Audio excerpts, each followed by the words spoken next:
Hello students, welcome to my YouTube channel. आज हम करेंगे carbon and its compound chapter के जो दो इंपॉर्टेंट टॉपिक है हमारा इथेनॉल एंड इथेनोइक एसिड। आज हम इथेनॉल और इथेनोइक एसिड की फिजिकल प्रॉपर्टी, केमिकल प्रॉपर्टीज और यूजेस जितने भी है सारे टॉपिक यहाँ पर कवर करने वाले। तो चलो आज का हम लेक्चर स्टार्ट करते हैं। टॉपिक है हमारा इथेनॉल एंड इथेनोइक एसिड। आज का हमारा पहला टॉपिक है ethanol. Ethanol compounds of carbon, जिसमें हमारे पास दो टॉपिक है हमारे सिलेबस में। एक होता है ethanol and second one is ethanoic acid. तो वन बाय वन आज हम कवर करने वाले हैं इथेनॉल, उसकी प्रॉपर्टी, यूजेस और क्या उसकी फिजिकल और केमिकल प्रॉपर्टीज होती है। साथ ही साथ हम इस लेक्चर में इथेनोइक एसिड को भी कवर करेंगे। इथेनोइक एसिड में कौन कौन सी रिएक्शन होती है, लाइक एस्टरिफिकेशन, सल्फोनिफिकेशन, वो सारा टॉपिक्स हम यहाँ पर कवर करने वाले हैं। तो इथेनॉल का जो पहला टॉपिक है वो आ रहा है फिजिकल प्रॉपर्टीज। फिजिकल प्रॉपर्टीज, ठीक है। फर्स्ट आ रहा है फिजिकल प्रॉपर्टी। सिर्फ फर्स्ट है physical state. Physical state most important topic. इससे बोर्ड में एक दो क्वेश्चन 100% आते हैं इन टॉपिक से। कई बार एस्टरिफिकेशन आता है, कई बार फिजिकल प्रॉपर्टी से, कई बार डीनेचुरेशन ऑफ अल्कोहल, ये सारे कॉन्सेप्ट आते हैं। तो पहला आ रहा है फिजिकल स्टेट। अगर फिजिकल स्टेट हम देखें इथेनॉल, जिसका फॉर्मूला होता है C2H5OH, अल्कोहल फैमिली का सेकंड मेंबर। पहला होता है methanol and second is ethanol. क्या है? इथेनॉल, जिसको सिंपली ऐसे भी लिखते हैं CH3CH2OH, ठीक है। ये इसका फॉर्मूला है CH3CH2OH। OH इसकी पहचान होती है अल्कोहल, दो कार्बन का, इसलिए इथ ऑल, तो ये हो गया इथेनॉल, ठीक है। क्या हुआ? इथेनॉल। अगर मैं फिजिकल स्टेट की बात करूं तो इथेनॉल कलरलेस लिक्विड होता है। It is colourless liquid. अगर फिजिकल स्टेट की हम बात करें तो इथेनॉल क्या होता है? कलरलेस लिक्विड होता है। फिजिकल स्टेट, ठीक है। क्या होता है? Colourless liquid. Second point is freezing point and boiling point. Important है ये भी, freezing point and boiling point. तो अगर मैं फ्रीजिंग पॉइंट की बात करूं, फ्रीजिंग पॉइंट जो है वो होता है 156 केल्विन। याद रखना, एग्जाम में पूछा जाता है जो इथेनॉल का जो फ्रीजिंग पॉइंट होता है, इथेनॉल 156 केल्विन पे जाके फ्रीज हो जाता है। और अगर हम बॉइलिंग पॉइंट की बात करें, इसकी बॉइलिंग पॉइंट की, तो बॉइलिंग पॉइंट होता है इसका 350 केल्विन। तो याद रखना इंपॉर्टेंट है, जो फ्रीजिंग पॉइंट होता है इथेनॉल को 156 और बॉइलिंग पॉइंट जो होता है इथेनॉल का वो होता है 350 केल्विन। कितना होता है? 350 kelvin. Physical state colourless liquid. Freezing point and boiling point की बात करें तो क्या होता है? Freezing point 156 and boiling point 350 kelvin. Third property इसकी फिजिकल, थर्ड सोल्यूबिलिटी।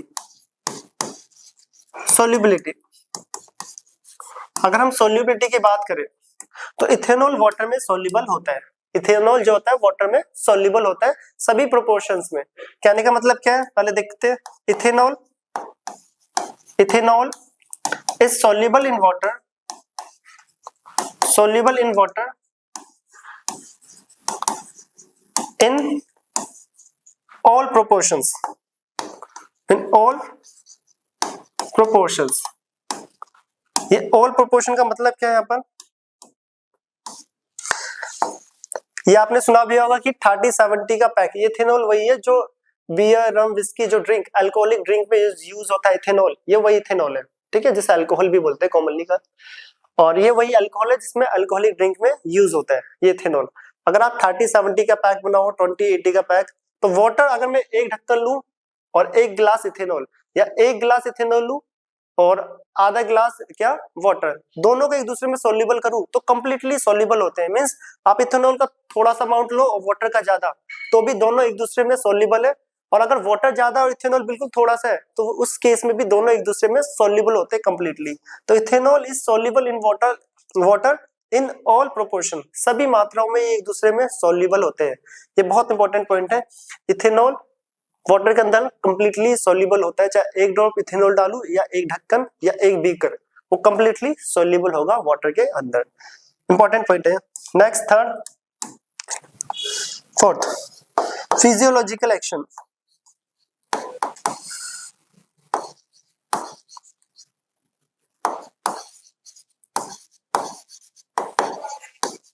ये पॉइंट भी इंपॉर्टेंट है, फिजियोलॉजिकल एक्शन। इथेनॉल का क्या एक्शन होता है फिजियोलॉजिकली? तो अगर देखें हम पहले तो ethanol, ethanol is commonly called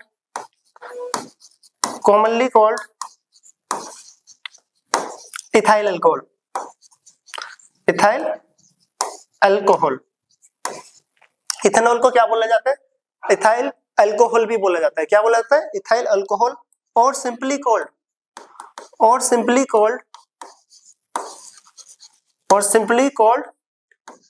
alcohol.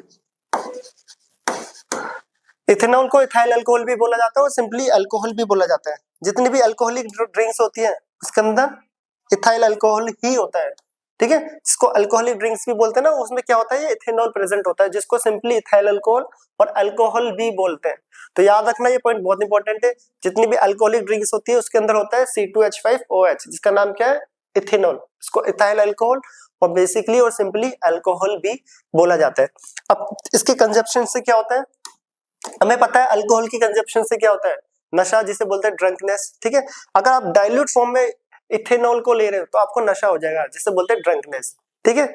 तो यहां पे लिख देते हैं consumption of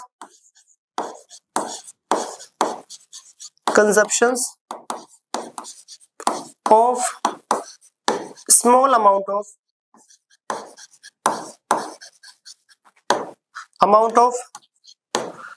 ethanol, amount of dilute ethanol. यहाँ पे ये चीज पॉइंट याद रखना, consumption of small amount of dilute ethanol, dilute, ठीक है, शॉर्ट में लिख रहे हैं DIL, डाइल्यूट इथेनॉल कॉज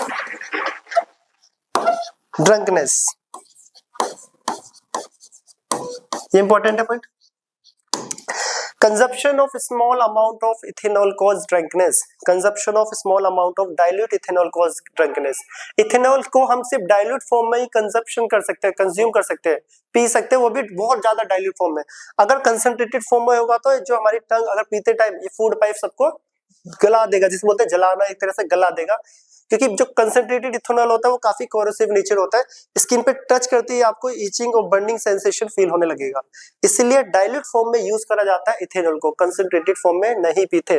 तो लिखा हुआ अभी है consumption of small amount of dilute ethanol cause drunkenness. Most important, ये फिजिकल प्रॉपर्टी है किसकी? इथेनॉल की। पहली फिजिकल प्रॉपर्टी अगर देखा जाए, फिजिकल स्टेट, जो कि कलरलेस लिक्विड होता है। सेकंड, फ्रीजिंग पॉइंट 156, ये याद होना चाहिए, और boiling point 350 kelvin. Third point, solubility, ethanol water के अंदर सोल्यूबल होता है सभी प्रोपोर्शंस में।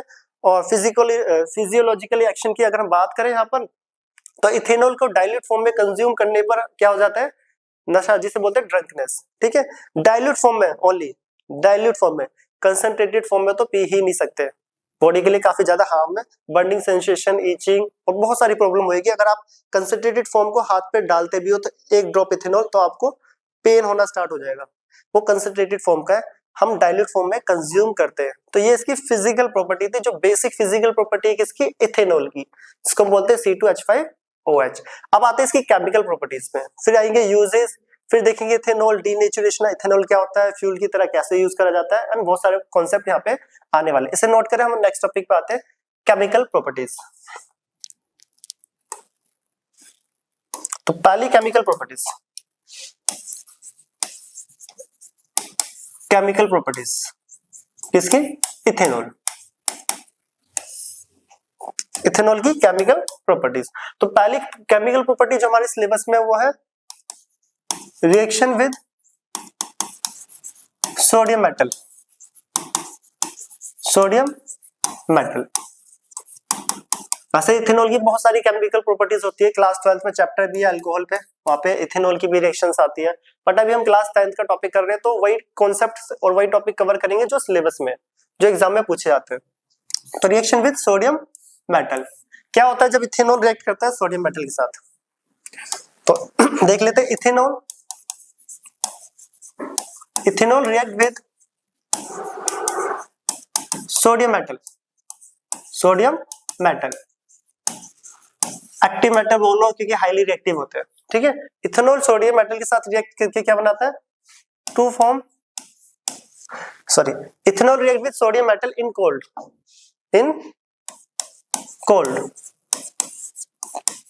To form sodium ethoxide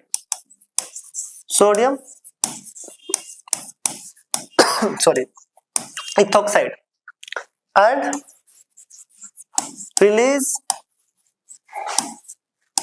dihydrogen gas।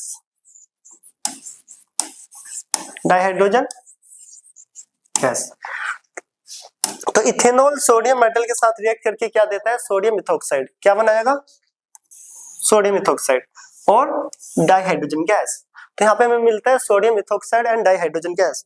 Sodium ethoxide and dihydrogen gas. Reaction को देखते हैं। रिएक्शन बोल रहा है इथेनॉल CH3CH2OH। इथेनॉल, अगर इथेनॉल सोडियम मेटल के साथ रिएक्ट करेगा कोल्ड, ठीक है, टेम्परेचर काफी कम होना चाहिए। तो यहाँ पे बनेगा सोडियम इथॉक्साइड, ये बनेगा CH3CH2ONA, CH3CH2ONA और हाइड्रोजन यहां से गया H2 के फॉर्म में। अगर रिएक्शन को हम बैलेंस करें तो 2 and 2 रिएक्शन क्या हो गया, बैलेंस। और यहाँ पे कौन सी गैस लिबरेट हुई है, डाइहाइड्रोजन गैस का लिबरेशन हुआ है, ठीक है। तो ये बना है सोडियम इथॉक्साइड। तो इथेनॉल की जो पहली केमिकल प्रॉपर्टी हमें बताती है कि इथेनॉल सोडियम मेटल के साथ रिएक्ट करके सोडियम इथॉक्साइड बनाता है। मोस्ट इंपोर्टेंट एग्जाम में पूछा भी जाता है, कंप्लीट फॉलोइंग रिएक्शन टाइप में भी। और एबीसीडी टाइप जो क्वेश्चंस होते हैं उसके लिए एक पूरी सीरीज आ जाएगी टेस्ट क्वेश्चन पेपर की और क्वेश्चंस की, वो हम इसके बाद में करेंगे बाद में। तो यहाँ पे देख लो, जब इथेनॉल सोडियम के साथ रिएक्ट करता है तो बनता है सोडियम इथॉक्साइड। याद रखना नाम CH3CH2ONA। क्या बनता है, सोडियम इथॉक्साइड। ये पहली केमिकल प्रॉपर्टी है किसकी, इथेनॉल की। किसकी पढ़ रहे हैं हम, इथेनॉल। पहला टॉपिक हमारा इथेनॉल ही चल रहा है। सेकंड, अब सेकंड आती है। Second, reaction with concentrated H2SO4। ये इंपॉर्टेंट है बहुत ज्यादा। अब इथेनॉल की रिएक्शन पढ़ रहे हैं हम कॉन्सेंट्रेटेड H2SO4 के साथ। किसके साथ, कॉन्सेंट्रेटेड H2SO4। तो देखते हैं क्या होता है। तब इथेनॉल रिएक्ट करता है, ethanol react with concentrated H2SO4 at 443 kelvin. यहाँ टेम्परेचर मस्ट इंपोर्टेंट, टेम्परेचर याद रखना 443 केल्विन। To form alkene. बहुत इंपॉर्टेंट क्वेश्चन रिएक्शन है, टू फॉर्म अल्कीन, जो हायर क्लासेस में भी पूछी जाती है। Ethanol react with concentrated H2SO4 at 443, वो टेम्परेचर याद होना चाहिए। To form alkene, this is called, या दिस रिएक्शन इज कॉल्ड, इस रिएक्शन को बोलते हैं dehydration of alcohol. Dehydration of alcohol. अब इसे डिहाइड्रेशन क्यों बोला जाता है और डिहाइड्रेशन होता है क्या। तो यहाँ पे सबसे इंपॉर्टेंट जो याद करने के लिए ये कि ये कंसंट्रेटेड H2SO4 के साथ 443 केल्विन टेम्परेचर, ठीक है। कितने टेम्परेचर पे, 443 केल्विन टेम्परेचर। और ये बनाता है अल्कीन। किसका फॉर्मेशन करेगा, अल्कीन का। और इस रिएक्शन को बोलते हैं डिहाइड्रेशन ऑफ अल्कोहल। डिहाइड्रेशन का मतलब होता है वाटर का रिलीज होना, और यहाँ पे वाटर रिलीज होएगा प्रोडक्ट में। देखिएगा हमें प्रोडक्ट में क्या बनेगा, हमें वाटर। जो इथेनॉल है, जो अल्कोहल हम यहाँ पे यूज कर रहे हैं, उससे क्या निकल जाएगा, वाटर। करके देखते हैं। CH3CH2OH ethanol. इथेनॉल का अगर मैं कॉन्सेंट्रेटेड H2SO4 के साथ कर दूं रिएक्ट, टेम्परेचर याद रखना कितना टेम्परेचर है, 443 केल्विन। इसके साथ 443 केल्विन, ठीक है, इंपॉर्टेंट। और यहाँ पे बनता है क्या, अल्कीन। क्या बनता है, अल्कीन। अब ये देखो ये रिएक्शन कैसे कर रहा है, इसको मैं यहाँ पे करके दिखाते हैं। हम ऊपर कर लेते हैं इसको, सॉरी।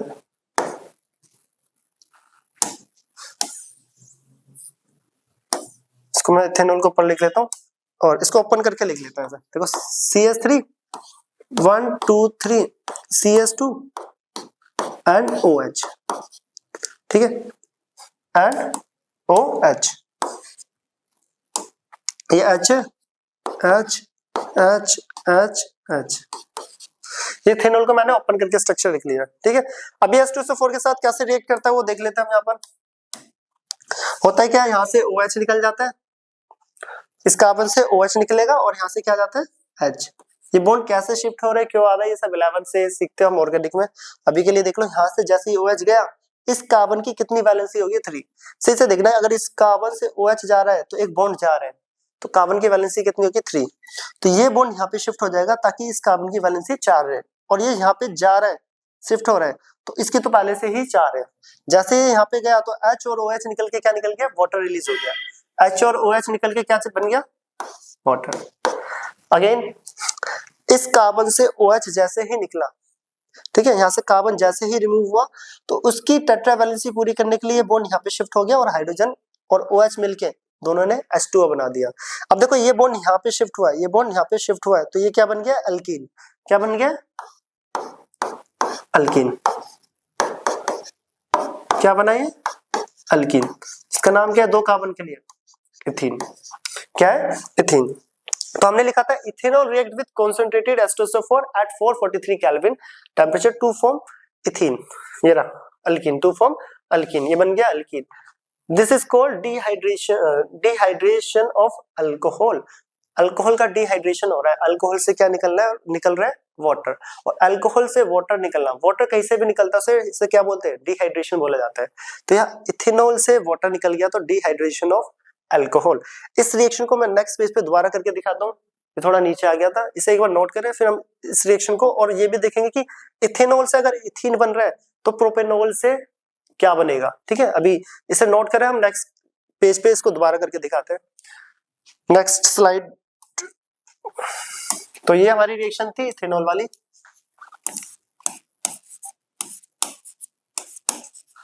इथेनॉल,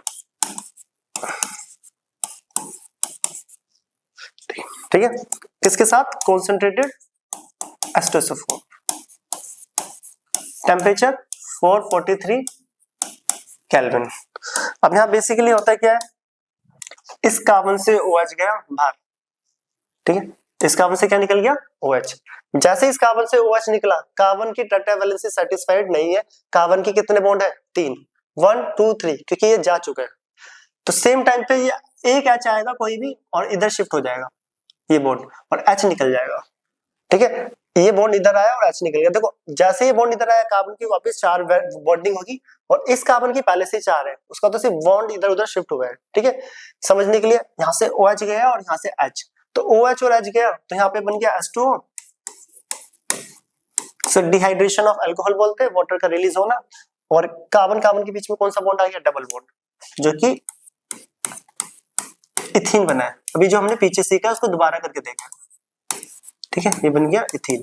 तो इथेनॉल से इथीन, तो अल्कोहल से अल्कीन बना दिया हमने। क्या बना दिया, अल्कोहल से अल्कीन। चलो ठीक है, इथेनॉल से इथीन तो बना। अगर क्वेश्चन आता है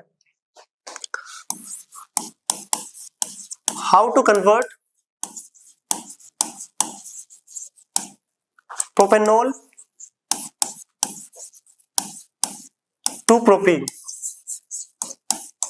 प्रोपेनॉल टू प्रोपीन, तो प्रोपेनॉल से प्रोपीन बनाओ।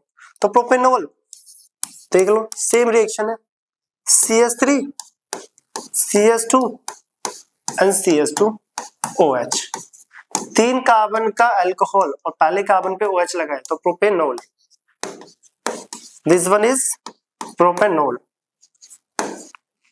क्लियर। अब इससे हमें क्या बनाना है, प्रोपीन। तो प्रोपेनॉल से जैसे ही प्रोपीन बनाना है तो माइंड में आ जाना चाहिए कौन सी रिएक्शन है, डिहाइड्रेशन ऑफ अल्कोहल वाली। कौन सी रिएक्शन, डिहाइड्रेशन ऑफ अल्कोहल वाली। OH इस कार्बन से निकला और इसकी पड़ोसी कार्बन से H आ जाएगा, मतलब H निकल जाएगा और बॉन्ड यहाँ पे शिफ्ट हो जाएगा, ठीक है। देखो ये कह रहा है सेम, OH गया और पड़ोस वाले कार्बन से बॉन्ड यहाँ पे शिफ्ट हो जाएगा। ये बॉन्डिंग का शिफ्ट होना, ये अल्फा बीटा क्या क्या होता है, ये सब चीजें 11th 12th में सीखते हैं हम। बीटा एलिमिनेशन, अल्फा से क्या निकल रहा है, ठीक है। अभी के लिए सिर्फ इतना करना है, छोटी क्लास में, क्लास 10th में यहाँ से गया OH और यहाँ से आ गया बॉन्ड शिफ्ट, क्योंकि जैसे ही OH गया था कार्बन के 3 बॉन्ड होंगे और उसको सेटिस्फाई करने के लिए बॉन्ड को, यहाँ पे ये बॉन्ड यहाँ पे शिफ्ट हो जाएगा। तो OH और H गया तो H2 निकल गया, डिहाइड्रेशन। और डबल बॉन्ड कहां पर आ गया, इन दोनों कार्बन के बीच में, तो ये बच्चा CH3, चलो उसी फॉर्म में लिख देते हैं जैसा लिखा है।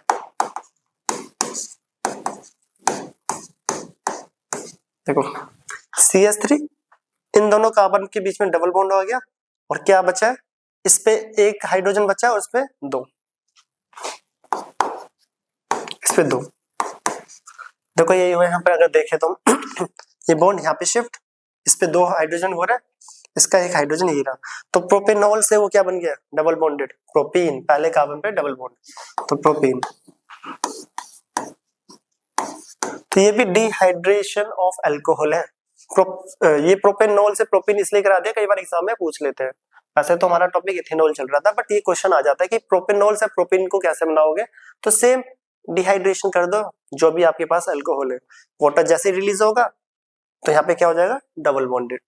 तो ये थी हमारी केमिकल प्रॉपर्टी किसकी, इथेनॉल की, जिसमें पहला था सोडियम मेटल के साथ बनता है सोडियम इथोक्साइड, एंड सेकंड था कंसंट्रेटेड H2SO4 के साथ 443 केल्विन, ये टेम्परेचर याद रखना है, इसको बोलते हैं डिहाइड्रेशन ऑफ अल्कोहल। क्या बोलते हैं, डिहाइड्रेशन ऑफ अल्कोहल। और यहाँ पे क्या बनता है, अल्कीन बनता है और वाटर मॉलिक्यूल रिलीज होता है। वाटर मॉलिक्यूल रिलीज हो रहा है इसलिए इसका नाम डिहाइड्रेशन पड़ा है। क्या पड़ा है, डिहाइड्रेशन। अब नेक्स्ट आते हैं, हम इसे नोट करें, नेक्स्ट आते हैं हम यूजेस पे। यूजेस, अब इथेनॉल के यूजेस ठीक है, फिजिकल प्रॉपर्टी हमने देख ली, केमिकल प्रॉपर्टी भी कर लिया, अब आते हैं यूजेस। यूजेस से भी क्वेश्चन आ जाता है कई बार कि इथेनॉल का क्या क्या यूज है। पहला, अब ये वाटर में सोल्यूबल होता है, हम पीछे भी पढ़ के आए, तो सोल्यूबल थे यहाँ पे ये एक अच्छा सॉल्वेंट की तरह भी यूज होता है। इथेनॉल जो है एक अच्छा सॉल्वेंट भी होता है क्योंकि वो सोल्यूबल हो जाता है वाटर के अंदर सभी प्रोपोर्शंस में। तो ethanol it is used as a solvent, it is used in industries, ऐसे लिख सकते हैं industries,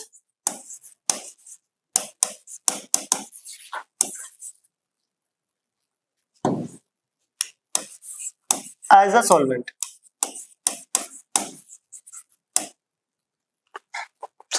that is paints, in paints, paint में भी इथेनॉल का यूज करा जाता है सॉल्वेंट के लिए। टिंक्चर आयोडीन जो कि कफ सिरप होती है, परफ्यूम्स, इट इज, तो इन सब के अंदर भी क्या यूज होता है, इथेनॉल। जो टिंक्चर आयोडीन है ये कफ सिरप है, एक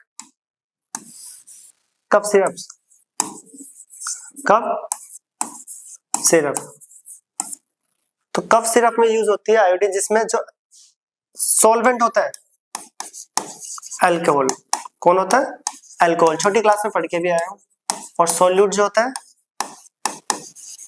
वो होता है आयोडीन, ठीक है। तो ये सॉल्वेंट के लिए भी यूज करा जाता है बहुत सारी जगह, जैसे टिंक्चर आयोडीन में सॉल्वेंट अल्कोहल है, पेंट्स में भी करा जाता है कई जगह, किसका, अल्कोहल का यूज, इथेनॉल का यूज, परफ्यूम्स में भी यूज करा जाता है इथेनॉल। तो इसका फर्स्ट यूज है बेसिक्स जो कि पता होना चाहिए। Second, use in alcoholic drinks, alcoholic drinks, beer, that is beer, whiskey, rum, it is। तो अल्कोहलिक ड्रिंक्स के अंदर भी बियर होगी, रम होगी, विस्की होगी, वाइन्स वगैरह, उसके अंदर क्या यूज होता है, इथेनॉल। क्या यूज होता है, इथेनॉल। तो इथेनॉल का यूज अगर एग्जाम में आते हैं, इथेनॉल के क्या क्या यूज है, पेंट के अंदर, tincture iodine, perfumes, beer, whisky, rums, ठीक है। साथ के साथ ethanol is used as a fuel, used as a fuel, तो फ्यूल के लिए भी इथेनॉल का यूज करा जाता है, जो कि ये टॉपिक हम आगे कवर करने वाले हैं आज ही इसी लेक्चर में, कि इथेनॉल का यूज फ्यूल के लिए कैसे करा जाता है और कितना कितना मिक्सचर्स में, ठीक है, इसको हम आगे करने वाले हैं। तो ये थे हमारे कुछ बेसिक यूजेस जो कि पता होना चाहिए एग्जाम में अगर पूछे जाए तो। अब आते हैं नेक्स्ट टॉपिक, इसे नोट करो, नेक्स्ट टॉपिक। अब एक नोट देख लो, अगर हम इथेनॉल को डाइल्यूट, हम अपने पीछे पढ़ा था, अगर डाइल्यूट फॉर्म में कंजप्शन करते हैं, कंज्यूम करते हैं, इथेनॉल को पीते हैं, कभी भी कंसंट्रेटेड फॉर्म में नहीं। ऐसा क्यों? तो रीजन क्या है, तो हम यहाँ पे पढ़ने वाले हैं। पहला, consumption of small quantities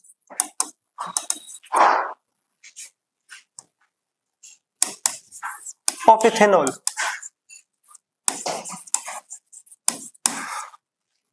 called intoxication। यहाँ पे डाइल्यूट इथेनॉल लिख लेते हैं, डाइल्यूट इथेनॉल। अगर हम स्मॉल क्वांटिटी में कंजप्शन करें किसका, डाइल्यूट इथेनॉल का, तो इंटॉक्सिकेशन की तरह, मींस अगर हम एकदम शॉर्ट पैक लेते हैं बिल्कुल स्मॉल लाइटली, तो वो हमारी बॉडी के लिए थोड़ा बहुत ठीक होता है। क्यों? क्योंकि इंटॉक्सिकेशन की तरह बिहेव करता है। इंटॉक्सिकेशन की मतलब मींस जैसे कि कोई भी बॉडी के लिए थोड़ा बहुत हेल्पफुल हो सकता है, जैसे कि कफ के लिए यूज कर लेते हैं, कई बार कफ सिरप होगी या कोल्ड में यूज कर लेते हैं, तो एक इंटॉक्सिकेशन की तरह यूज करता है। बेनिफिट्स है इसका। अगर हम लार्ज क्वांटिटी में कंज्यूम करें तो हमें पता है तो क्या होता है, इसे बहुत लार्ज क्वांटिटी में कंजप्शन ऑफ लार्ज क्वांटिटी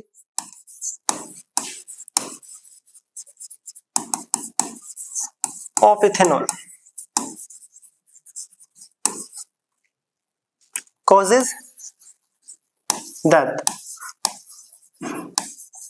अगर हम लार्ज क्वांटिटी में कंज्यूम कर रहे हैं तो उससे डेथ भी हो सकती है, by damaging liver and kidney.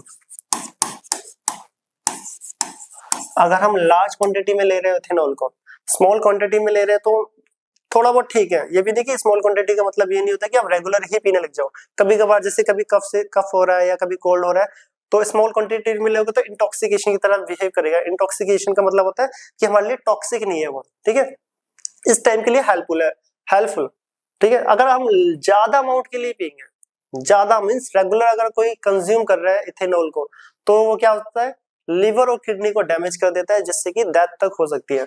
तो इसलिए कंजप्शन इथेनॉल का ना ही करें तो ही बेटर है। स्मॉल क्वांटिटी का मतलब होता है कभी अर्जेंटली इमरजेंसी में अगर आप पी लिया, जैसे कफ सिरप वगैरह हो रहा है, मेडिसिन नहीं है, तो एक ढक्कन जो होता है वो पी सकते हो, भी डाइल्यूट फॉर्म में, वो भी किसमें, दोनों ही डाइल्यूट फॉर्म में। कंसंट्रेटेड फॉर्म में तो ले ही नहीं सकते, चाहे वो कम अमाउंट हो या ज्यादा हो, दोनों डाइल्यूट की बात हो रही है। तो डाइल्यूट फॉर्म में कम अमाउंट में लेंगे तो इंटॉक्सिकेशन की तरह बिहेव करेगा, मींस कि हमारे लिए एक पॉइजन की तरह बिहेव नहीं करता, टॉक्सिक नहीं है वो। अगर हम लार्ज अमाउंट में कंज्यूम कर रहे हैं तो वो क्या कर देता है, हमारी लिवर और किडनी को डैमेज, जिससे डेथ भी हो सकती है उस पर्सन की जो रेगुलरली लार्ज अमाउंट में कंज्यूम कर रहा है इथेनॉल को। तो इसलिए जो अल्कोहलिक ड्रिंक्स है वो ज्यादा नहीं पीनी चाहिए, पीनी ही नहीं चाहिए वैसे तो। अब ये तो हो गया इथेनॉल का। तो यहाँ पे कई बार पूछ लिया जाता है कि ये तो इथेनॉल जो कि अल्कोहल फैमिली का सेकंड मेंबर है, पहला मेंबर होता है मिथेनॉल, ठीक है। अगर हम यहाँ पे मिथेनॉल की बात करें, मिथेनॉल हो गया, प्रोपेनॉल हो गया, अगर इनको कंज्यूम करा जाए तो क्या होगा, सिर्फ इथेनॉल को कंज्यूम कर सकते हैं, वो भी डाइल्यूट फॉर्म में। मिथेनॉल को तो ना डाइल्यूट फॉर्म में ना ही कंसंट्रेटेड फॉर्म में। ऐसा क्यों? क्योंकि जब मिथेनॉल को अगर हम कंज्यूम करें तो वो क्या करता है, वो जो मिथेनॉल है हमारे लिवर के अंदर जाके मिथेनॉल से मिथेनल बना देता है, जो कि एक पॉइजनस कोगुलेशन कर देता है प्रोटोप्लाज्म को। एक तरह से बोला जाए बेसिक सी लैंग्वेज में कि मिथेनॉल जो है एक पॉइजनस की तरह बिहेव कर रहा है हमारे लिए। जो मिथेनॉल का कंजप्शन करें, मिथेनॉल ये ऑक्सीडाइज हो जाता है मिथेनॉल में, किसके अंदर, इन लिवर, जो कि एक पॉइजनस सब्सटेंस की तरह बिहेव कर रहा है। साथ के साथ ये क्या कर देता है, It affect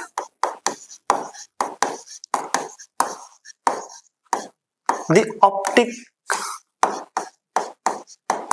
nerves, causes blindness.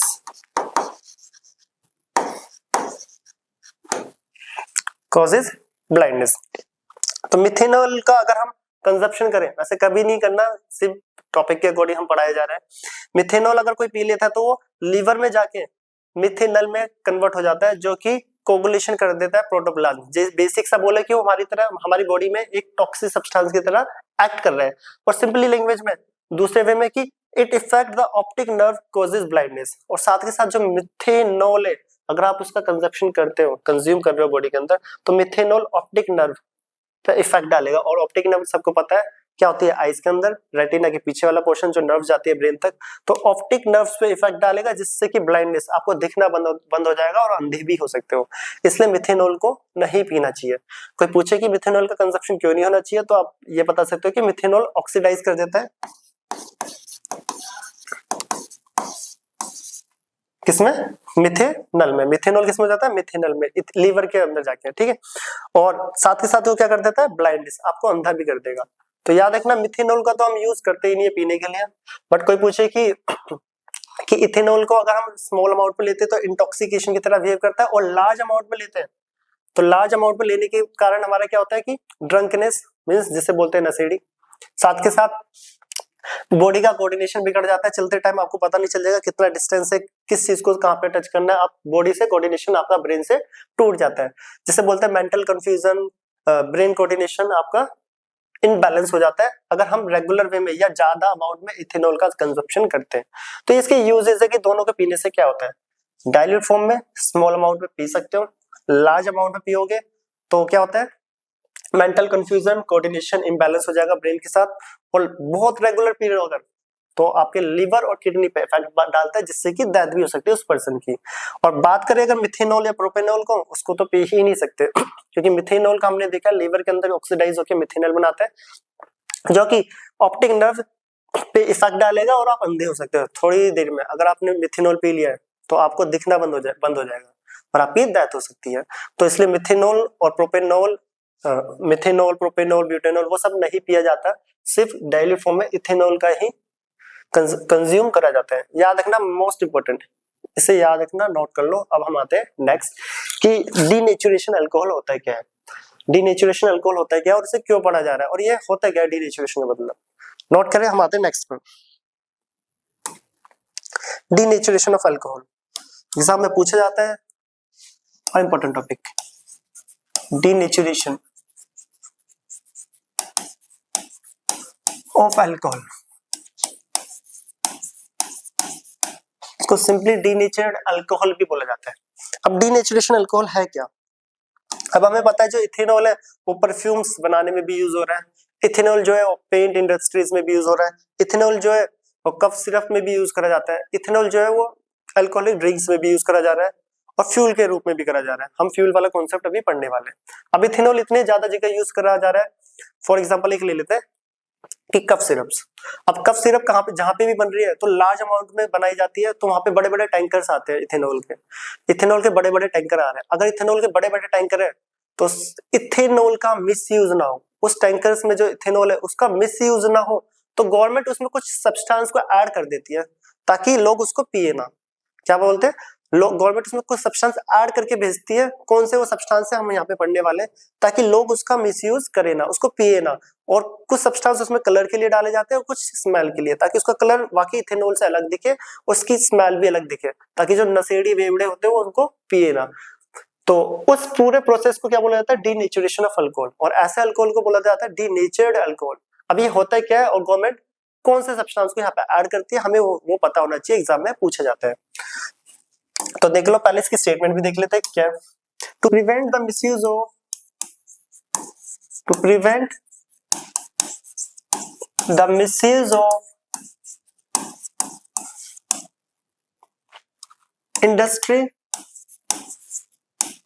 industries ethanol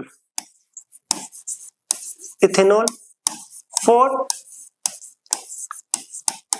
drinking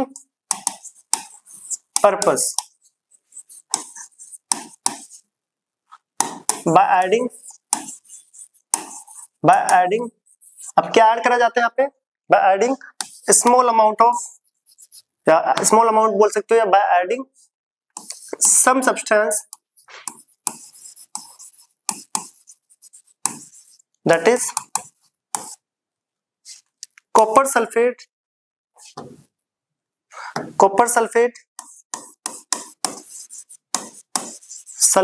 एक कॉपर सल्फेट को ऐड करा जाता है फॉर कलर एंड पायरिडिन, से पेरिडिन बोल लो या pyridine for smell this is called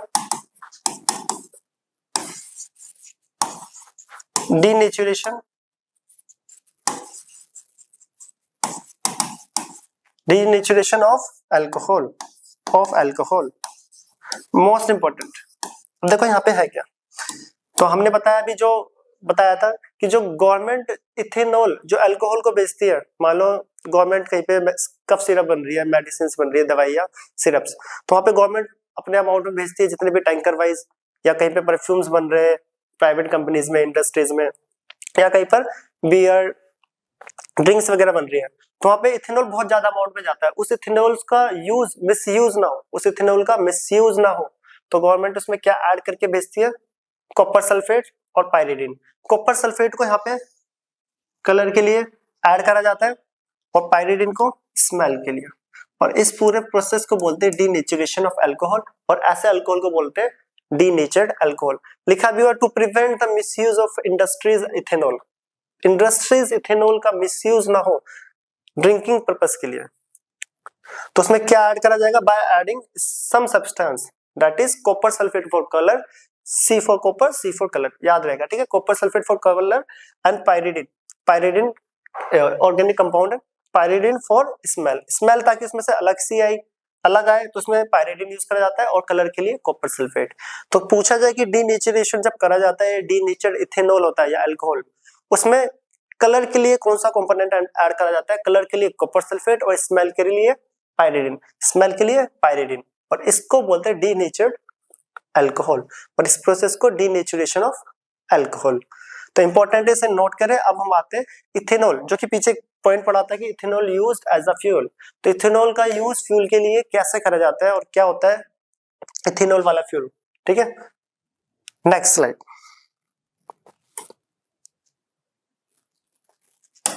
topic है ethanol used as a fuel.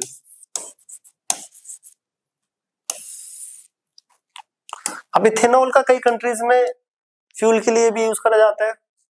शायद इंडिया में भी जो पेट्रोल होता है वो 100% पेट्रोल नहीं होता, देख लेना जो रेशियो क्या है। जो पेट्रोल होता है वो 100% नहीं होता कई कंट्रीज में, उसमें क्या होता है 80% पेट्रोल डालते हैं और 20% इथेनॉल, कोई 90%, ठीक है, 18 और 20%, 20% इथेनॉल 80% पेट्रोल। कुछ कंट्री 10-90 का रेशियो रखती है, कुछ 15-85 का, कुछ 25-75, अलग अलग। इथेनॉल का तब, क्योंकि हमने देखा इथेनॉल का कंबशन कंप्लीटली होता है, इसलिए कुछ कंट्रीज में इथेनॉल को फ्यूल की तरह यूज करा जाता है। वही चीज हम यहाँ पे पढ़ने वाले हैं और देखेंगे इन दोनों के मिक्सचर को क्या बोला जाता है और कैसे यूज करते हैं। तो ethanol used as a fuel for internal combustion engines in the form of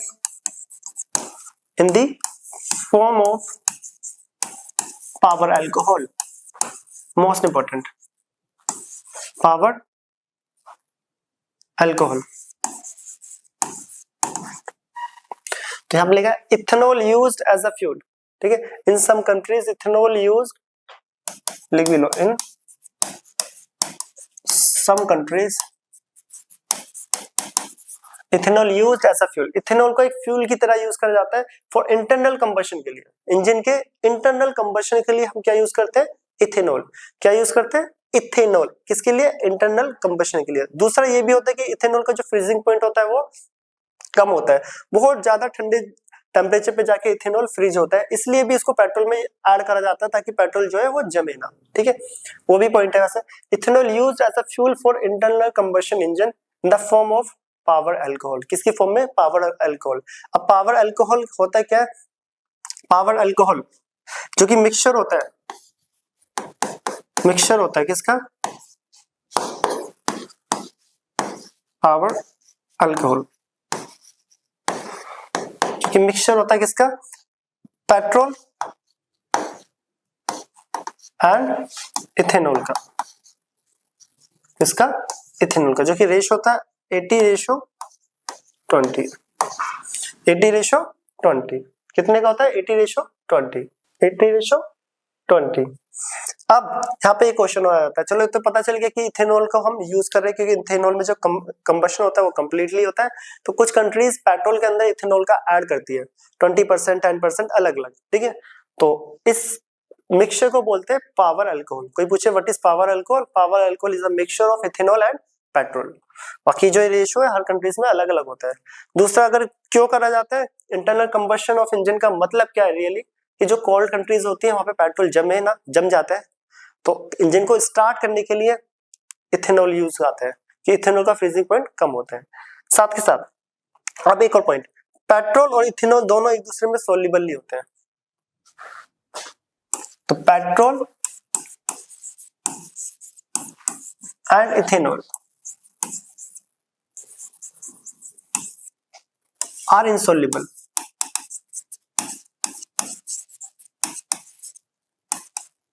each other, दोनों एक दूसरे में क्या होते हैं, इनसोल्यूबल होते हैं। अब दोनों इनसोल्यूबल है तो एक थर्ड सब्सटेंस को ऐड करा जाता है, therefore a third substance added, a third substance that is, वो कौन सा है, बेंजीन। क्या है, benzene is added to dissolve them, to dissolve them, important है बहुत पॉइंट। अब पेट्रोल और इथेनॉल दोनों एक दूसरे में क्या है, इंसॉल्युबल होते हैं। पेट्रोल और इथेनॉल दोनों एक दूसरे में इंसॉल्युबल है। अब इन दोनों का मिक्सचर बना रहे हो, दोनों इंसॉल्युबल है, दोनों एक दूसरे के ऊपर एक लेयर का फॉर्मेशन कर रहे हैं, इंसॉल्युबल है, तो कैसे यूज करा जाए इसे, तो एक थर्ड सब्सटेंस को ऐड करा जाता है और वो कौन होता है, बेंजीन, जो कि बेंजीन जैसे ऐड करा जाता है तो ये दोनों एक दूसरे में सोल्यूबल हो जाते हैं, और बेंजीन में भी कंबशन होता है तो वो भी फ्यूल की तरह यूज ही हो रहा है थोड़ा बहुत वहां पे। तो याद रखना, अगर पूछा जाए कि पावर अल्कोहल में क्या कौन कौन से कंपोनेंट होते हैं, तो petrol and ethanol. And second question आ जाएगी पावर अल्कोहल में, ठीक है, जो कंपोनेंट्स यूज करे जाते हैं तो वो दोनों इंसोल्यूबल है, तो उन दोनों कंपोनेंट को सोल्यूबल करने के लिए जो थर्ड कंपोनेंट ऐड करा जाता है उसका नाम क्या है, नाम है बेंजीन। तो ये था हमारा इथेनॉल एज अ फ्यूल। तो most important power alcohol mixture होता है पेट्रोल इथेनॉल का, ये रेशो अलग अलग कंट्रीज में अलग अलग होता है, ठीक है, आपकी बुक में जितना लिखा आप उसके अकॉर्डिंग लिखोगे, नहीं लिखा तो 80-20। इंडिया में लगभग आजकल तो अलग अलग कंट्रीज में अलग अलग है। और पेट्रोल इथेनॉल दोनों एक दूसरे में इनसोल्यूबल है, तो बेंजीन को ऐड करा जाता है ताकि दोनों एक दूसरे में सोल्यूबल हो जाए, क्या हो जाए, दोनों एक दूसरे में सोल्यूबल। तो ये था हमारा ethanol used as a fuel. तो ये हमारा इथेनॉल का लास्ट टॉपिक। और आज हमने क्या क्या पढ़ा इसमें, अभी करेंगे हम इथेनोइक एसिड। तो पीछे जाते हैं, हमने पढ़ा है फिजिकल प्रॉपर्टी पहले, ये बैक चलते हैं। पहले हमने फिजिकल प्रॉपर्टीज देखी इथेनॉल की, क्या क्या होती है, कलरलेस, फ्रीजिंग पॉइंट जो भी है, सॉल्युबल इन वाटर, ठीक है। फिर हमने केमिकल प्रॉपर्टी कवर करी जिसमें सोडियम के साथ सोडियम इथोक्साइड और H2SO4 के साथ अल्कीन बना रहा था, जिसको डिहाइड्रेशन भी बोलते हैं, जो कि हमने यहाँ पे रिएक्शंस भी करी। फिर हमने कुछ यूजेस देखे, सॉल्वेंट की तरह यूज हो रहा है, कहीं पे अल्कोहलिक ड्रिंक की तरह, कहीं पे फ्यूल की तरह, क्लियर। और फिर हमने देख लिया इथेनॉल का कंजप्शन कैसा करना चाहिए और मिथेनॉल का क्यों नहीं करना चाहिए। डाइल्यूट फॉर्म में करना चाहिए, स्मॉल अमाउंट में, लार्ज अमाउंट में करोगे तो डैमेज हो जाएगा लीवर और किडनी। और दूसरी तरफ मिथेनॉल का यूज करोगे तो भाई अंधे हो जाओगे, ब्लाइंडनेस लिखा भी हुआ है अगर पढ़ोगे तो। नेक्स्ट, डीनेचुरेशन ऑफ अल्कोहल क्या होता है? अगर इथेनॉल का मिसयूज ना हो इंडस्ट्रीज वगैरह में तो गवर्नमेंट उसमें कॉपर सल्फेट, पायरीडीन और जैसे और भी सब्सटेंस को ऐड करती है ताकि उसकी स्मेल और टेस्ट बदल जाए। कॉपर सल्फेट को कलर के लिए, पायरीडीन को स्मेल के लिए। पावर अल्कोहल क्या होता है? पेट्रोल और इथेनॉल का मिक्सचर। और तीसरा सब्सटेंस कौन सा है जो दोनों को सोल्यूबल करता है? वो होता है बेंजीन। तो ये था हमारा इथेनॉल, उसकी फिजिकल केमिकल प्रॉपर्टी और इसके बारे में जितने भी टॉपिक थे हमने कवर कर लिया। अब आता है आज का हमारा सेकंड टॉपिक जो कि है इथेनोइक एसिड। तो इसे नोट करें। अब हम आते हैं अपने सेकंड टॉपिक पे, इथेनोइक एसिड। वो थोड़ा छोटा है। तो अब आ रहा है ethanoic acid. Ethanoic acid, ethanoic acid, इसका फॉर्मूला होता है CH3COH। क्या होता है? CH3COOH, carboxylic acid. ठीक है, कार्बोक्सिलिक एसिड फैमिली का सेकंड मेंबर। पहला होता है मिथेनोइक एसिड और सेकंड होता है इथेनोइक एसिड। इसका common name acetic acid. Common name is acetic acid. इसका कॉमन नेम होता है एसिटिक एसिड। तो करते हैं। स्टार्ट करने से पहले अब एसिटिक एसिड और विनेगर में क्या डिफरेंस होता है? 5 to 6% 5 to 6% of acetic acid in acetic acid in 100 ml of water, in 100 ml of water called vinegar। अब विनेगर और एसिटिक एसिड में फर्क क्या है? 5 से 6 ml, ठीक है, 5 to 6 ml आप क्या लो? एसिटिक एसिड, इसको बोलते हैं इथेनोइक एसिड। उसको लगभग 95 ml वाटर में डाल दो, वो बन जाता है विनेगर। एक ढक्कन, सिंपली से देखा जाए, एक लीटर की बोतल है या आधे लीटर की बोतल है आपके पास, उसमें एक ढक्कन, उस पानी में, आधे लीटर के पानी में एक ढक्कन क्या डाल दो? Acetic acid. 1 से 2 ढक्कन, तो वो कहलाएगा हमारा विनेगर। तो विनेगर होता है क्या है? विनेगर एसिटिक एसिड है, उसकी बहुत ज्यादा डाइल्यूट फॉर्म। कितनी? बहुत ज्यादा डाइल्यूट फॉर्म। इसका यूज करा जाता है, यूज्ड, विनेगर का यूज, ठीक है, यूज्ड इन प्रिजर्वेटिव्स,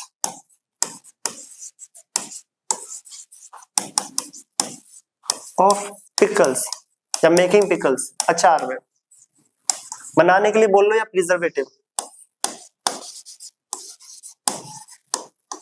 ठीक है। अचार बनाने के लिए विनेगर का यूज करा जाता है, या बोल सकते हैं अचार को प्रिजर्व करने के लिए विनेगर। तो विनेगर होता है क्या? अगर आप 5 to 6% या 5 to 6 ml जो कि एसिटिक एसिड है, परसेंटेज बोल लो 100 में से 5 to 6%, या ml बोल लो 100 ml में से 5 से 6 ml ऐड कर दो 100 ml वाटर में, 100 ml में या 95 ml में, तो वो क्या बन जाता है? विनेगर। क्या बन जाता है? विनेगर, जिसको बोलते हैं सिरका। क्या बोला जाता है? सिरका। इसका यूज अचार बनाने में यूज होता है और भी बहुत सारी डिशेज वगैरह बनाने में यूज करा जाता है। तो ये इथेनोइक एसिड, जिसका common name acetic acid, formula CH3COOH। Vinegar क्या होता है? जब एक ढक्कन, सिंपल से याद रखना, एक ढक्कन एसिटिक एसिड लिया, 100 ml वाटर में डाल दिया, 100 से 90 ml वाटर में डाल दिया, वही आपका वही आपका विनेगर बन चुका है, जिसको हम सिरका भी बोलते हैं। तो ये तो था इसका बेसिक इंट्रो। अब हम करते हैं इसकी फिजिकल प्रॉपर्टीज। फिजिकल प्रॉपर्टीज, तो बेसिक सी फिजिकल प्रॉपर्टी है इसकी, और 3-4 केमिकल है जिसमें एस्टरिफिकेशन, सल्फोनिफिकेशन आने वाला है, वो इंपॉर्टेंट है क्लास 10 के रिगार्डिंग। तो फिजिकल प्रॉपर्टी की पहली बात, फर्स्ट फिजिकल स्टेट। पहला पॉइंट, फिजिकल स्टेट कैसे होती है?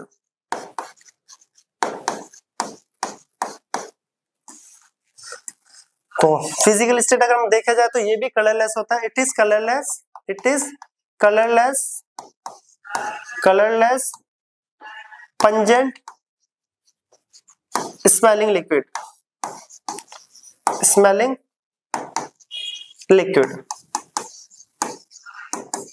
पंजेंट मीन्स थोड़ा तीखा सा, अगर आप सूंघोगे तो थोड़ा नाक में लगता है, ठीक है, उस टाइप की स्मेल सूंघी भी होगी सबने।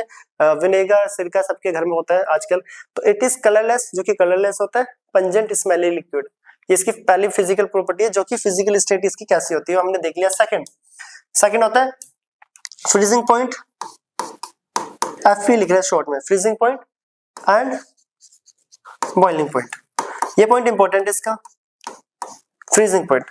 अगर हम एसिटिक एसिड की बात करें तो इसका फ्रीजिंग पॉइंट होता है, तो जो फ्रीजिंग पॉइंट है वो होता है 290 केल्विन।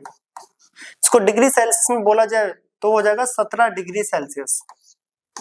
अब ये देख लो, ये बहुत इंपॉर्टेंट है, इसका फ्रीजिंग पॉइंट 17 डिग्री सेल्सियस। अगर मैं डिग्री सेल्सियस में बात करूं, ये टेम्परेचर इस टाइम पे मैं वीडियो यहाँ पे शूट कर रहा हूँ लगभग यहाँ पे इतना ही है, क्योंकि सर्दियों में वीडियो शूट हो रही है। तो 17 डिग्री सेल्सियस अभी का टेम्परेचर इसी के आसपास है, 18-17 के आसपास। तो इस टेम्परेचर पे अगर मैं एसिटिक एसिड को रखता हूँ तो वो क्या करा जाएगा, फ्रीज कर जाएगा, जम जाएगा, क्योंकि 17 डिग्री पे आते ही क्या हो जाता है, जमना स्टार्ट कर देता है। इसीलिए therefore it is called glacial acetic acid, इसलिए इन्हें ग्लेशियल एसिटिक एसिड बोला जाता है। ग्लेशियल जो कि बर्फ के जो पहाड़ होते हैं उनको बोला जाता है, इसको भी ग्लेशियल एसिटिक एसिड इसलिए बोलते हैं। ये नॉर्मल से टेम्परेचर 17 डिग्री पे जैसी सर्दियां स्टार्ट होती है, 17 डिग्री तक पहुंचता है तो ये जमना स्टार्ट कर देता है। क्या कर देता है, जमना स्टार्ट, इसीलिए इसको ग्लेशियल एसिटिक एसिड भी बोलते हैं। और दूसरी बात, अगर मैं बॉइलिंग पॉइंट की बात कर लूं तो बॉइलिंग पॉइंट भी हम लिख लेते हैं, वो होता है 391 केल्विन। 391 केल्विन, ठीक है, 391 केल्विन। तो ये इसकी पहली और दूसरी प्रॉपर्टी। अब हम नेक्स्ट स्लाइड लेते हैं, आगे देखते हैं। तो कलरलेस पंजेंट स्मेलिंग लिक्विड और ग्लेशियल एसिटिक एसिड इसलिए बोलते हैं क्योंकि 17 डिग्री पे आके ये जमना स्टार्ट, फ्रीज कर जाता है। नेक्स्ट थर्ड प्रॉपर्टी इसकी सॉल्युबिलिटी। तो इथेनॉल की तरह ये भी सॉल्युबल होता है वाटर के अंदर सभी प्रोपोर्शंस में। अगर मैं सॉल्युबिलिटी की बात करूं, सेम प्रॉपर्टी है, ये भी इथेनॉल की तरह सॉल्युबल होता है वाटर में ऑल प्रोपोर्शन। तो लिखते हैं it is soluble in water, it is soluble in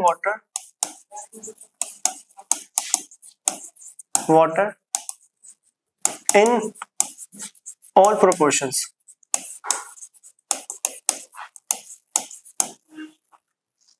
proportions, तो ये वाटर के अंदर सॉल्युबल होता है सभी प्रोपोर्शन में। मींस आप पानी एक गिलास लो या एक बाल्टी इथेनोइक एसिड वाटर को उसमें डालोगे पूरा घुल जाएगा, या एक बाल्टी पानी में एक ढक्कन इथेनोइक एसिड डालोगे तो भी वो सॉल्युबल होगा कंप्लीटली। इसको बोलते हैं ऑल प्रोपोर्शन में एक दूसरे में सॉल्युबल है। तो इसकी अगर मैं बात करूं किसकी, फिजिकल प्रॉपर्टीज की, तो पहला फिजिकल प्रॉपर्टी क्या आता है कि ये ग्लेशियल एसिटिक एसिड की तरह बिहेव करता है, 17 डिग्री पे फ्रीज कर जाता है। Second, colourless pungent smelling liquid होता है। एंड थर्ड, सॉल्युबल होता है किसके अंदर, वाटर के अंदर सभी प्रोपोर्शंस में। तो ये इसकी बेसिक फिजिकल प्रॉपर्टी जो कि पता होनी चाहिए। Glacial acetic acid most important physical property है, और एसिटिक एसिड और विनेगर में क्या डिफरेंस है ये भी पता होना चाहिए। अब आता है केमिकल प्रॉपर्टी, जो कि लास्ट टॉपिक है, उसके अंदर 2-3 केमिकल प्रॉपर्टी है वो हम यहाँ पे कवर करने वाले हैं। पहला आ रहा है केमिकल प्रॉपर्टी, सोडियम मेटल के साथ करते हैं, तो यहीं से स्टार्ट कर लेते हैं केमिकल प्रॉपर्टीज। केमिकल प्रॉपर्टीज इसकी इथेनोइक एसिड की most important. First, reaction with active metals, active metals sodium के साथ रिएक्शन कर रहे हैं, तो देखते क्या होता है। इथेनोइक एसिड पूरी स्टेटमेंट के साथ कवर करेंगे। Ethanoic acid react with active metals, किसके साथ, active metals. Active metals like sodium, like Na, sodium, to form sodium salt of carboxylic acid, to form sodium salt of carboxylic acid,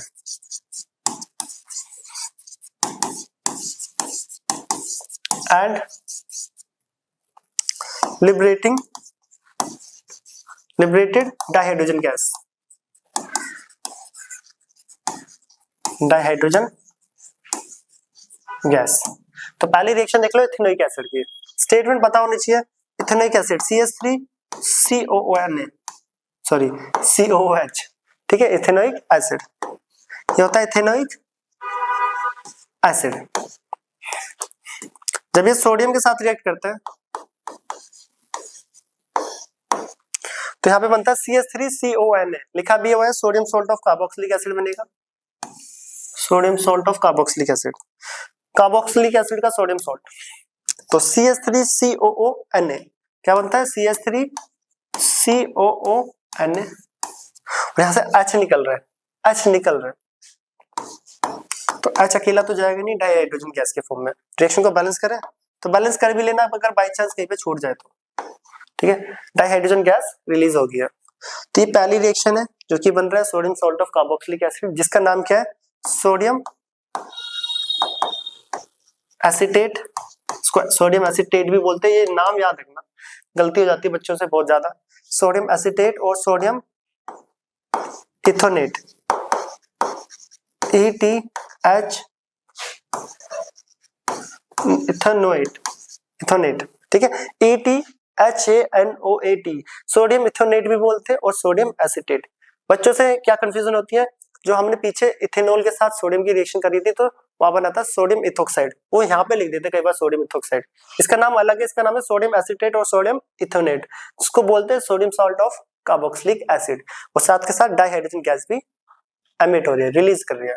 अब आते हैं second chemical property, second reaction आ रही है,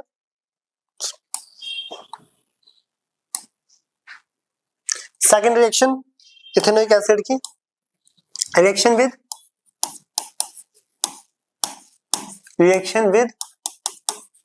base, या बोल सकते हो अल्कली, तो वाटर सोल्यूबल बेस को हम अल्कली बोलते हैं। अब हम सोडियम हाइड्रोक्साइड के साथ रिएक्ट करेंगे, किसको, इथेनोइक एसिड। वैसे इथेनोइक एसिड की बहुत सारी रिएक्शन है, वही कवर करते हैं जो सिलेबस में, ठीक है। तो ethanoic acid react with sodium hydroxide, water soluble base है sodium hydroxide, react with sodium hydroxide to form, same बनेगा वही, सोडियम इथेनोएट जिसे बोला था हमने, एसीटेट बोल लो या sodium salt of carboxylic acid, to form sodium acetate and water. तो देखते क्या क्या बन रहा है, CH3COOH को हम NaOH जो कि वाटर सोल्यूबल बेस है अल्कली के साथ रिएक्ट करते हैं, तो यहाँ पे हमें मिलेगा CH3COONA को लेके चला जाएगा, CH3COONA प्लस H2O, यहाँ पे वाटर निकल रहा है, डाई हाइड्रोजन गैस नहीं निकल रही है, याद रखना यहाँ पे क्या निकलता है, वाटर अल्कली के साथ, ये अल्कली वाटर सोल्यूबल बेस, इसका नाम पीछे लिखा भी सोडियम एसीटेट और सोडियम इथोनेट। इस सेकंड केमिकल प्रॉपर्टी हमारे सिलेबस की, रिएक्शन विद बेस। अब थर्ड आता है reaction with carbonate and hydrogen carbonate, ये एसिड और बेस वाले चैप्टर में भी पढ़ी है। अब जो थर्ड रिएक्शन आ रही है बिल्कुल सेम रिएक्शन हम पहले भी पढ़ चुके हैं, एसिड बेसिस एंड सॉल्ट वाले चैप्टर में। Reaction with third reaction with metal, reaction with metal carbonate, हम मेटल कार्बोनेट्स के साथ करेंगे, कार्बोनेट्स या फिर मेटल हाइड्रोजन कार्बोनेट्स, हम मेटल कार्बोनेट और मेटल हाइड्रोजन कार्बोनेट्स के साथ। अभी मेटल कार्बोनेट और मेटल हाइड्रोजन कार्बोनेट्स क्या है, ये सेम रिएक्शन है, एसिड और बेस वाले चैप्टर में पढ़ के आ रखे हो सब। तो देखो ये रिएक्शन होगी, याद होगा CH3COH, मेटल कार्बोनेट मतलब Na2CO3, मेटल है ये इसका कार्बोनेट, सोडियम का carbonate, sodium carbonate, sodium carbonates, ठीक है। ये क्या है? Metal carbonate. और मेटल हाइड्रोजन कार्बोनेट क्या है? एक को ले लेते हैं रिएक्शन CH3COOH, तो मेटल हाइड्रोजन कार्बोनेट जो होता है sodium hydrogen carbonate, metal hydrogen carbonate, इसका नाम है सोडियम हाइड्रोजन कार्बोनेट, ठीक। और इसको सोडियम बाइकार्बोनेट भी बोलते हैं क्योंकि HCO3 जो होता है वो बाइकार्बोनेट ग्रुप है, तो सोडियम बाइकार्बोनेट, कार्बोनेट। याद रखना HCO3 जहां पे भी दिखे तो ये होता है बाइकार्बोनेट, बाइकार्बोनेट, ठीक है। तो सोडियम के साथ HCO3 लगा हुआ है तो सोडियम बाइकार्बोनेट, तो ये नाम है sodium hydrogen carbonate, sodium bicarbonate, जिसको बेकिंग सोडा भी बोलते हैं। तो और ये सोडियम कार्बोनेट। तब इथेनोइक एसिड मेटल कार्बोनेट और मेटल हाइड्रोजन कार्बोनेट के साथ रिएक्ट करे तो याद होगा हम एसिड बेस एंड सॉल्ट वाले चैप्टर में पढ़ के आ रखे, सॉल्ट वाटर एंड CO2 मिलते हैं। तो यहाँ पे सॉल्ट कौन सा मिलेगा? CH3COONA, जो पीछे ऊपर बनता हुआ है CH3COONA प्लस निकलेगा क्या? CO2 and water, H2O and CO2। Reaction को बैलेंस कर लेना। यहाँ पे भी सेम बनेगा CH3COONA H2O and CO2 gas, ठीक है। ये दोनों गैस है। रिएक्शन को बैलेंस कर लेना, इस वाले को बैलेंस करना पड़ेगा। ये हो गया 2, सोडियम 2 था, ये हो गया 2 और H2O CO2 और H2O, ठीक है। Na2CO3 चेक करते CH3 हाइड्रोजन कितने? 3 2 6 7 8, वहां पे कितने? 6 7 8, बैलेंस हो गया। तो याद रखना इथेनोइक एसिड मेटल कार्बोनेट और मेटल हाइड्रोजन कार्बोनेट के साथ क्या देते हैं? सॉल्ट। इन सॉल्ट के नाम लिखा हुआ है sodium acetate and sodium ethanoate, water and CO2। इस same reaction acid base and salt वाले चैप्टर में हम पढ़कर आ रखे हैं, उसमें पढ़िए सेम बिल्कुल। ये थी थर्ड रिएक्शन, ठीक है।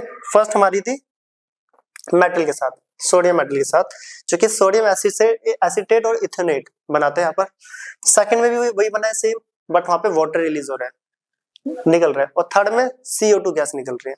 अब आ रहा है फोर्थ, जो कि मोस्ट इंपोर्टेंट इस चैप्टर की, जो कि टॉपिक का नाम है एस्टरिफिकेशन, चौथी रिएक्शन है, ठीक है। चौथी chemical property, fourth chemical property जो कि आ रही है, उसके नाम से लिख रहे हैं हम एस्टरिफिकेशन। क्या नाम है? एस्टरिफिकेशन, मोस्ट इंपोर्टेंट इस चैप्टर की, ठीक है। क्या ये? एस्टरिफिकेशन। रिएक्शन देख लो, when ethanoic acid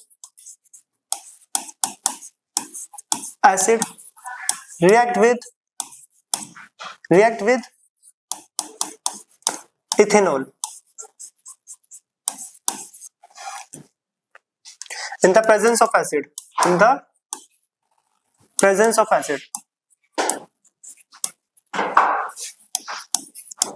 to form ester, and this reaction is known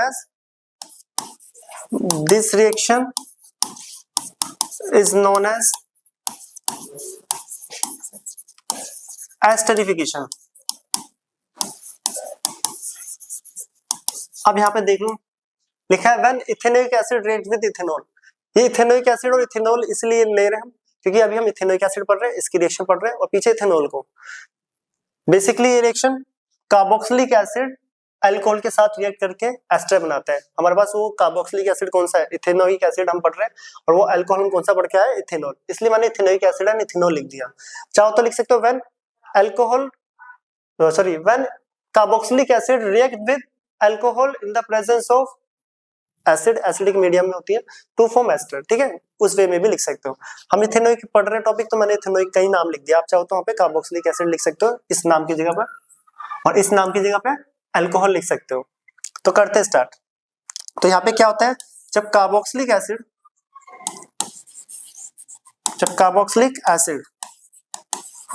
alcohol के साथ रिएक्ट करता है, अल्कोहल के साथ एसिडिक मीडियम में, तो हमें मिलता है एस्टर।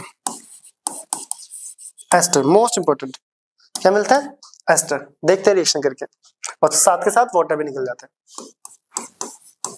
अब क्या होता है एस्टर और कैसे ये रिएक्शन कंप्लीट होगी? देखो, कार्बोक्सिलिक एसिड जो कि हम इथेनोइक पढ़ रहे हैं, क्योंकि हमारा टॉपिक इथेनोइक है, CH3 COOH, CH3 COH, ये होता है इथेनोइक एसिड। किसके साथ? इथेनॉल के साथ। CH3 CH2OH, जिसको C2H5OH भी लिख सकते हो, ठीक है? ये क्या है? इथेनॉल। और एसिडिक मीडियम, H प्लस का मतलब है एसिडिक मीडियम। आप SO2SO4 भी लिख सकते हो या H प्लस लिख सकते हो, ठीक है, जो भी सही लगे। तो यहाँ पे होता है क्या है, ये OH और ये H निकल जाता है, ठीक है, ये OH और H निकल के H2O बन गया। और क्या बचा? अब यहाँ पे क्या बच रहा है देखो, और यहां से देखो तो CH3 क्या है? CH3 कार्बन, CH3C, उसके पास क्या है? ऑक्सीजन, और कार्बन ऑक्सीजन के साथ डबल बॉन्डेड होता है, ठीक है। कार्बन देखो CH3CO, और उसके साथ कौन अटैच हो जाएगा? कौन अटैच हो जाएगा? यहां से भी बचा हुआ है O CH2 CH3, तो इसको अलग कलर से लिख लेता है, O CH2 CH3। ये O CH2 CH3 ये वाला है, CH3 CH2, ठीक है, O CH2 CH3, और ये कहलाता है एस्टर। एस्टर कैसे बनता है? ये वाटर यहाँ से रिलीज होता है एसिडिक मीडियम में, H प्लस लिख लो या H2SO4 लिख लो, एसिडिक मीडियम में ये वाटर निकलता है, CH3C double bond O, O C2H5 बोल लो या फिर CH2 CH3, ये होता है हमारा एस्टर। एस्टर क्या होता है? एस्टर। इसका जो नाम क्या है इस वाले एस्टर का, वो देख लो। देखो, जैसे कीटोन को ओन बोलते हैं, अल्केन की सफिक्स में एन होता है, अल्कोहल के ओल होता है, इसी टाइप्स का जो एस्टर का जो फॉर्मूला वो होता है अल्काइल अल्कोनेट, अल्काइल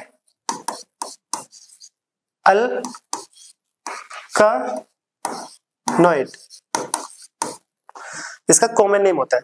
अब अल्काइल अल्कोनेट देखो, एक तरफ लेफ्ट में देखना और एक तरफ राइट, इसमें से जो अल्काइल होता है, अल्काइल अल्काइल जो होता है, एक होता है अल्कोनेट। यहाँ पे देखो एक अल्काइल है और एक अल्कोनेट, अभी तो दोनों सिमिलर कार्बन है, दो दो, तो दो कार्बन के लिए अल्काइल क्या हो जाएगा? इथाइल। दो कार्बन के लिए अल्काइल क्या हो जाएगा? इथाइल। और ये होगा इथेनोएट, इथाइल इथेनोएट। अगर दोनों तरफ CH एक एक कार्बन का होता है बाई चांस, तो मिथाइल मिथेनोएट। तीन के लिए होता है तो प्रोपाइल प्रोपेनेट, चार के लिए होता है ब्यूटाइल ब्यूटेनोएट। अभी क्या है? दो दो कार्बन, तो दो के लिए हो जाएगा इथाइल, इसका नाम इथाइल इथोनेट, ठीक है। दोनों तरफ दो दो कार्बन की चेन है तो इथाइल इथोनेट। तीन तीन की होती थी तो प्रोपाइल प्रोपेनेट। अगर चार चार कार्बन की चेन होती है दोनों तरफ, देखो यहाँ पे भी दो कार्बन है, वहां पे भी दो, चार चार होते हैं तो ब्यूटाइल ब्यूटानेट, प्रोपाइल प्रोपेनेट। दो की है इथाइल इथोनेट, तो इसकी नेमिंग आती है इथाइल इथोनेट। वैसे नेमिंग पूछेंगे नहीं क्लास 10th में, बस आपके में लिखा होता है एस्टर।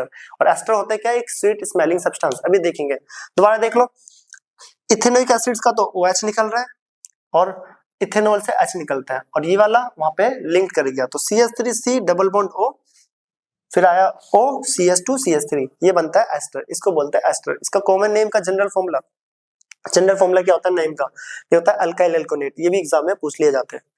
दो दो कार्बन है तो इथाइल इथोनेट, तीन तीन है तो प्रोपाइल प्रोपोनेट।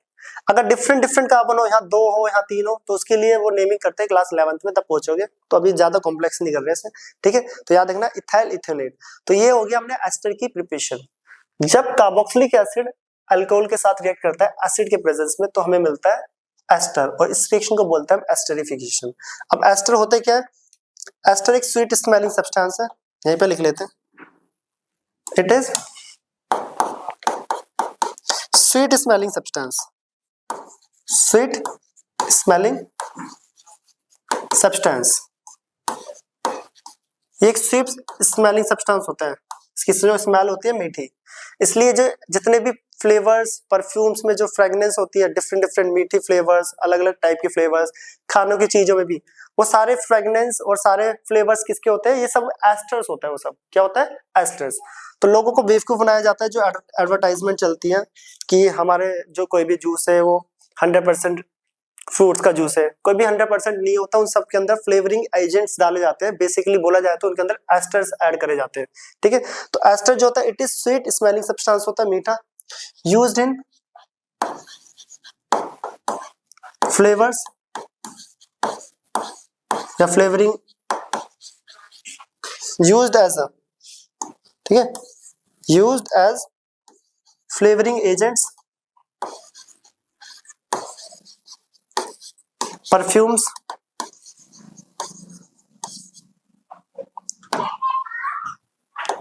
Perfumes etc।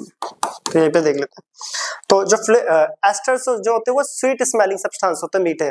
तो बचपन में जितनी भी टॉफी खाई है आपने, मैंगो वाली या लीची वाली, वो सब क्या होते हैं, एस्टर्स होते हैं। वो रियल फ्रूट्स का कुछ भी नहीं होता। तो एस्टर्स का यूज होता है फ्लेवरिंग एजेंट्स, जितने भी फ्लेवरिंग एजेंट्स है आप डेली लाइफ में कोई भी प्रोडक्ट में अगर आप खा रहे हो तो सब में एस्टर्स होते हैं। परफ्यूम्स हो गए, और जितने भी फ्लेवर्स, परफ्यूम्स, इस टाइप के एजेंट्स, फ्लेवरिंग एजेंट्स, वो सब क्या होते हैं, एस्टर्स होते हैं। और एस्टर बनता कैसा है, जब कार्बोक्सिलिक एसिड को अल्कोहल के साथ रिएक्ट करते हैं तो हमें क्या मिलता है, एस्टर। हमने एक एस्टर बना के देखा है, इथेनोइक एसिड को इथेनॉल के साथ करा तो हमें मिल गया एस्टर। उस एस्टर का नाम है इथाइल इथोनेट। नाम इसका इस कॉमन इस नेमिंग से पड़ा है, ये इसकी नेमिंग है। अल्काइल अल्कोनेट, 3 कार्बन का होता था प्रोपाइल प्रोपेनेट, और 4 का होता था ब्यूटाइल ब्यूटेनेट। तो ये तो होता है एस्टरिफिकेशन। अब आता है सैपोनिफिकेशन। अगर मैं इसका रिवर्स कर दूं, मींस इस एस्टर को सोडियम हाइड्रोक्साइड के साथ रिएक्ट कर दे तो हमें रिवर्स रिएक्शन मिलती है। तो करते से जो ये एस्टर बना है उसे नोट करके लिख लो या अलग टॉपिक करके लिख लेते हैं, एक ही बात है, ठीक है। Ester react with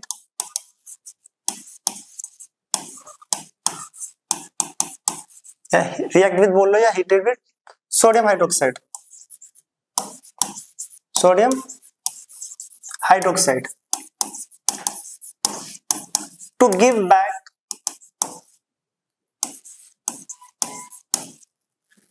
sodium salt of carboxylic acid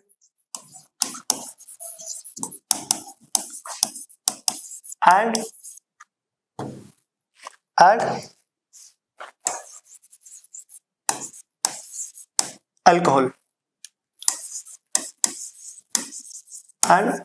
alcohol तब एस्टर को रिएक्ट करा जाता है सोडियम हाइड्रोक्साइड से, तो हमें क्या मिलता है, sodium salt of carboxylic acid, sodium salt of carboxylic acid and alcohol, वापस से अल्कोहल मिल गया। और ये जो रिएक्शन है, this reaction is called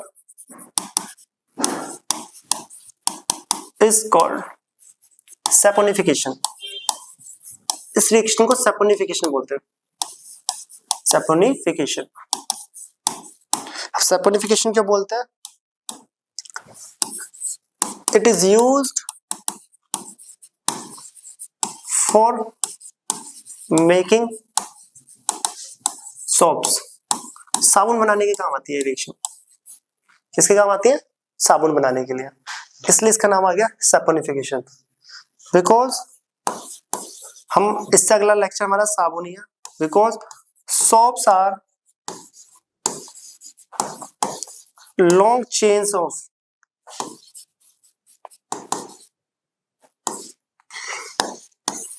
sodium और पोटेशियम सॉल्ट्स ऑफ सोडियम और पोटेशियम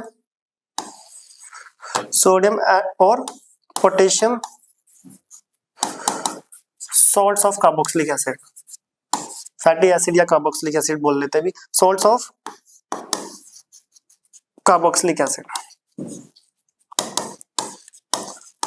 अगर मैं एस्टर वाली रिएक्शन को रिवर्स कर दे, मींस सोडियम हाइड्रोक्साइड के साथ रिएक्ट कर दे, तो हमें sodium salt of carboxylic acid and alcohol मिलता है।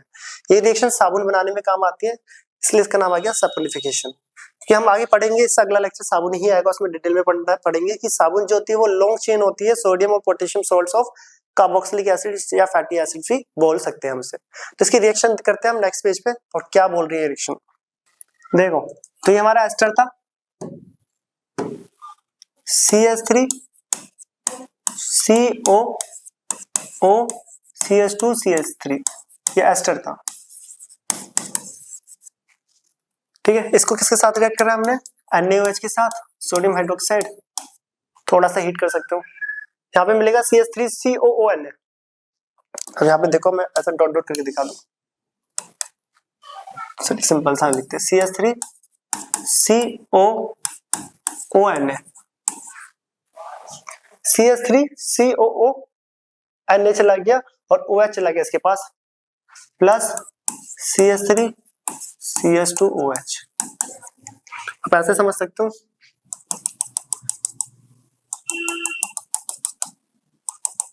CH3COO Na को ले गया, sodium salt of carboxylic acid, CH3CH2 बचा गया इसमें से OH, CH3CH2OH, वो वापस मिल गया हमें इथेनॉल। इस रिएक्शन का यूज कहां पे करा जाता है, सोडियम एसीटेट इथोनेट बोल लो, इस रिएक्शन का यूज करा जाता है साबुन बनाने में, इसलिए इसका नाम है सैपोनिफिकेशन। और हम इससे नेक्स्ट लेक्चर में ये पढ़ेंगे भी, साबुन की statement, soap is the long chain of sodium potassium salts of carboxylic acid. इस रिएक्शन का यूज साबुन बनाने में करा जाता है, इसलिए इसे बोलते हैं सैपोनिफिकेशन। तो सैपोनिफिकेशन एक तरह से एस्टरिफिकेशन का रिवर्स है। देखो इसलिए लिखा है ester react with sodium hydroxide, ये हमारा एस्टर था। ठीक है, सोडियम हाइड्रोक्साइड के साथ रिएक्ट करेंगे, sodium salt of carboxylic acid और इथेनॉल हमें वापस मिल जाएगा। इस रिएक्शन का यूज करा जाता है साबुन बनाने के लिए। तो इथेनोइक एसिड की जो प्रॉपर्टीज है केमिकल, वो मोस्ट इंपोर्टेंट है एज कंपेयर टू इथेनॉल, जिसमें से सैपोनिफिकेशन एंड ये था हमारा एस्टरिफिकेशन। ये बहुत ज्यादा इंपॉर्टेंट जो कि एग्जाम में आता है। एक लेक्चर तो सिर्फ इसी टाइप के न्यूमेरिकल्स ही करेंगे, जिसमें ABCD टाइप न्यूमेरिकल्स होते हैं जो चैप्टर 4 के होते हैं। तो ये था हमारा लास्ट टॉपिक आज का। अब हम मिलते हैं नेक्स्ट लेक्चर में, इसे नोट करें इतने, और नेक्स्ट वीडियो के साथ।